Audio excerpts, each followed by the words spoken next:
Seja bem-vindo a mais uma aula. Hoje a gente vai falar sobre risco de ruína. Você já ouviu esse termo?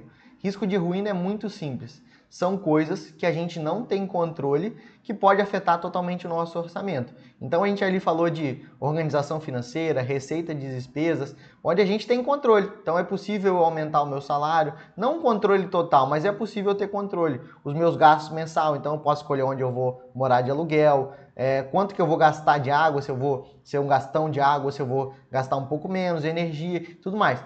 Porém, quando a gente entra para o risco da ruína, que eu estou trazendo aqui, são coisas que acontecem no nosso dia a dia que a gente não tem controle e que pode afetar totalmente o nosso patrimônio. Como vocês podem ver aqui no gráfico, né? A segunda idade é aquele momento da linha preta, onde eu tenho que construir o meu patrimônio para poder buscar a aposentadoria e a liberdade financeira, tem a linha vermelha ali que é o risco da ruína. Então, naquele momento que eu estou construindo a minha renda, construindo o meu patrimônio, acontece alguma coisa que faz com que a minha renda venha a negativo, a zero, ou diminua, o que afeta totalmente o crescimento do meu patrimônio frente à liberdade financeira.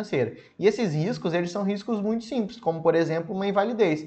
Então eu sofri um acidente e eu vou deixar de ser um gerador de renda, eu passo a ser um consumidor de renda. Preciso voltar para casa dos meus familiares e ser um dependente. Então imagina, se ser dependente sem dinheiro ser dependente já é ruim, imagina ser um dependente sem dinheiro. Então é possível você terceirizar esse risco para a seguradora, onde você paga um valor por mês e a seguradora te indeniza num valor, uma cobertura escolhida, caso você sofra dessa invalidez. Um afastamento por acidente ou doença. O profissional liberal que não paga tanto INSS, sofreu um acidente ou uma doença, ele deixa de gerar renda. Por exemplo, um médico, um contador, um advogado. Então, caso ele sofra esse acidente, ele vai deixar de gerar renda e ele poderia ter terceirizado esse risco para uma seguradora. Então, por exemplo, eu vou ficar 6 meses afastado. A seguradora ela banca uma diária de afastamento. Ali também é um risco que é possível terceirizar. Doenças graves, mas não tem o plano de saúde. Aqui chega num dos mais importantes. O plano de saúde, ele muitas vezes ele é caro, porém ele é um dos grandes defensores do risco da ruína. Porque imagina, eu tenho um plano de saúde que custa R$ 500 por mês. Qual que é o risco máximo financeiro que eu estou correndo? A mensalidade, que é o 500, mais a coparticipação, que muitas vezes ela tem uma limitação também. Agora, se eu não tenho plano de saúde, esse meu risco ele pode ser infinito. Porque se eu ou alguém da minha família precisar ser internado e não tem plano de saúde, essa conta do hospital pode ser altíssima e vai quebrar várias gerações de família pelo simples fato de não ter um plano de saúde. E o seguro aqui, na parte das doenças graves, ele permite uma liquidez. Ah, Pedro, mas eu já tenho plano de saúde, eu já não estou coberto? Sim, muitas vezes os procedimentos hospitalares estão cobertos. Porém, imagina que esse tratamento precisa ser feito em São Paulo. Então tem um deslocamento, tem hospedagem ali próximo ao hospital. Isso tudo tem gasto que o plano não cobre. Então, um seguro permite uma indenização, caso você tenha o diagnóstico de alguma daquelas doenças cobertas, onde você vai receber o dinheiro para gastar como quiser. E também pode ser ali para fazer algum tratamento particular e algum complementar no que o plano de saúde não cobre. Então aqui falando do carro, bati de carro, mas não tenho seguro. O nosso carro, a gente já sabe o dano. Então eu tenho um carro de 50 mil, qual que é o meu dano máximo? 50 mil, que é o valor do meu carro. Porém, o terceiro?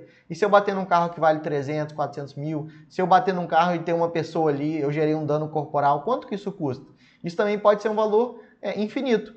Porém, quando eu tenho o seguro de automóvel, eu posso ter a cobertura de responsabilidade civil para terceiros, o que muitas vezes as pessoas nem olham, pede, bota só 50 mil, que é mais barato, mas isso é extremamente importante. Porque imagina lá, você está formando o seu patrimônio, chegou a 500 mil reais de patrimônio, que é desafiador, você bateu num carro que vale 500 mil reais e não tem seguro. Você vai ter que tirar todo esse 500 mil reais e pagar aquele carro, porque o terceiro, a pessoa que você bateu, não vai querer nem saber, quer que você pague aquele dano.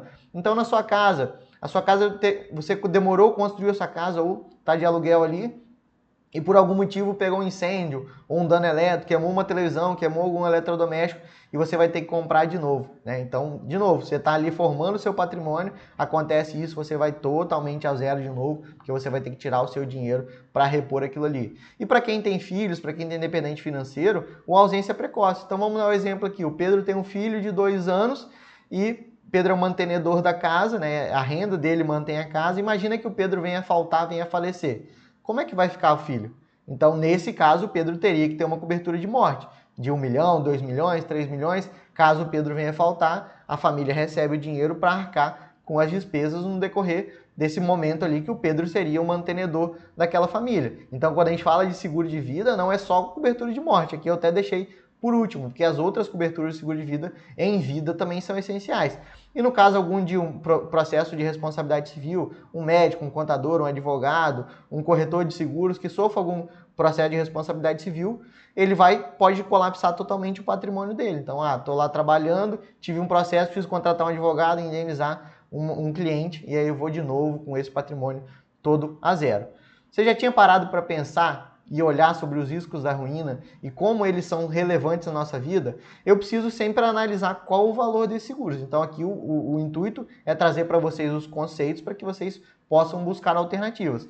Tem momentos que o seguro vai valer super a pena, principalmente no momento que a gente é mais novo, as coberturas de vida elas se tornam mais baratas. No carro vale muito o modelo, na casa vale muito o endereço, porém são questões que a gente precisa ter bastante atenção para não deixar com que o risco da ruína passe a quebrar com o seu patrimônio. Então sim, a gente tem que se organizar financeiramente, aprender sobre investimentos, começar a investir, mas alguns riscos a gente tem que terceirizar, porque se eles vierem a acontecer, vai colapsar totalmente o patrimônio e essas despesas elas têm que estar inclusas ali no seu orçamento.